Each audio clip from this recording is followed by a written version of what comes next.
బులెటిన్లో మరో breaking news. గురుకులాల్లో సంక్షేమ హాస్టళ్లలో జరుగుతున్న ఫుడ్ పాయిజన్ ఘటనలపై అనుమానాలు పెరుగుతున్నాయి. దీని వెనుక కుట్రకోణం ఉందని వాదనలు రోజు రోజుకు ఎక్కువ అవుతున్నాయి. మంత్రులు ఒక్కొక్కరుగా ఈ అంశంపై నోరు విప్పుతున్నారు. మంత్రులు సీతక్క, కొండా సురేఖ, పొన్నం ప్రభాకర్ ఇదే అభిప్రాయాన్ని వెలుబుచ్చారు.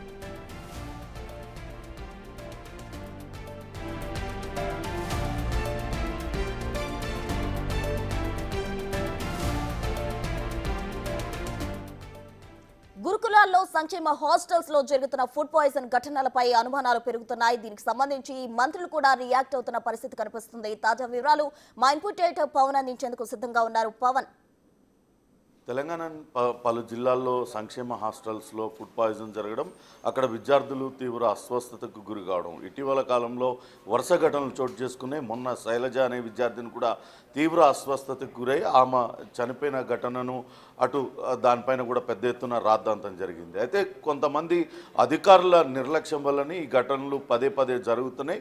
తీరు మార్చుకోవాలని అధికారులని మంత్రులు హెచ్చరించినా వాళ్ళు తీరు మారడం లేదు. కొంతమంది బీఆర్ఎస్ నేతల ఆదేశాల మేరకే అధికారులు పనిచేస్తున్నారనే విమర్శలు కాంగ్రెస్ నేతలు చేస్తున్నారు. తాజాగా అటు పొన్నం ప్రభాకర్ ఆయన తీవ్ర స్థాయిలో మండిపడ్డారు.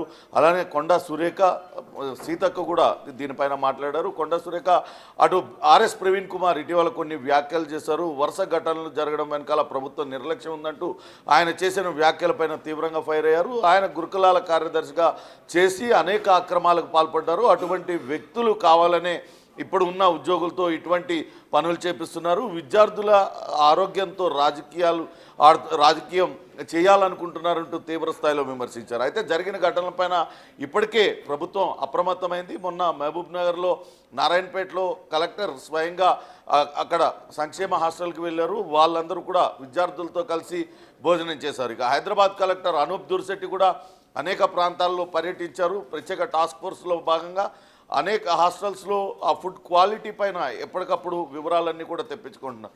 విద్యార్థులకు నాణ్యమైన ఆహారం అందించకపోతే కఠిన చర్యలు ఉంటాయంటూ ఇప్పటికే హెచ్చరించారు. ఎవరైనా సరే అధికారులు నిర్లక్ష్యంగా వ్యవహరించినా అధికారుల మాట అటు మంత్రులు చెప్పింది కావచ్చు, ఉన్నతాధికారుల నుంచి వచ్చే ఆదేశాలను పట్టించుకోకపోయినా తీవ్ర స్థాయిలో వాళ్ళపైన చర్యలు ఉంటాయంటూ హెచ్చరించారు. ఇప్పటికే దీనికి సంబంధించి కొంతమంది అధికారులని మొన్న నారాయణపేటలో జరిగిన ఘటన కావచ్చు, అట్లనే శైలజ మృతి ఘటనలో జరిగిన వ్యవహారం పైన ఇప్పటికే అధికారుల నుంచి పూర్తి స్థాయి నివేదిక తెప్పించుకున్నారు. కింది స్థాయి అధికారుల పాత్ర పైన అటు సంక్షేమ హాస్టల్ వార్డెన్లు వాళ్ళ పాత్ర పైన కూడా చాలా స్పష్టమైన ఆధారాలు లభ్యం కావడంతో వాళ్ళందరిపైన కూడా వేటు వేయడానికి రంగం సిద్ధం చేస్తున్నారు.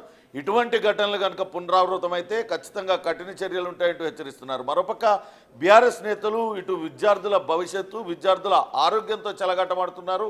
కావాలనే బీఆర్ఎస్ నేతలు ఈ మొత్తం వ్యవహారం వెనకాల అధికారులను ఉపయోగించుకొని వాళ్లకు ఆ నాణ్యమైన ఆహారం అందించకుండా నాసిరకం ఆహారం అందించడం, తద్వారా వాళ్ళందరూ కూడా అస్వస్థతకు గురి కావడం, దీని వెనకాలంతా కూడా బీఆర్ఎస్ కుట్ర ఉందంటూ కాంగ్రెస్ మంత్రులు అయితే ఆరోపిస్తున్నారు. ఏమైనప్పటికీ కూడా అటు రేవంత్ సర్కార్ పూర్తిగా ఫోకస్ పెట్టింది. ఇటువంటి ఘటనలు పునరావృతమైతే ఎంత పెద్ద అధికారిపైనైనా సరే కఠిన చర్యలు ఉంటాయంటూ హెచ్చరించింది. ఇకపైన ఫుడ్ టాస్క్ ఫోర్స్ ఏర్పాటు చేసిన ఫుడ్ టాస్క్ ఫోర్స్ రెగ్యులర్గా సంక్షేమ హాస్టల్స్ను విజిట్ చేస్తూ అక్కడుండే ఫుడ్ క్వాలిటీని ఆకస్మిక తనిఖీలు చేస్తూ ఎవరైనా ఎక్కడైనా నాసిరకం భోజనం కనుక అందించినట్లయితే వాళ్ళపైన కఠిన చర్యలు తీసుకోవడానికి రంగం సిద్ధం చేశారు. Prasuna. Right Pawan, thank you.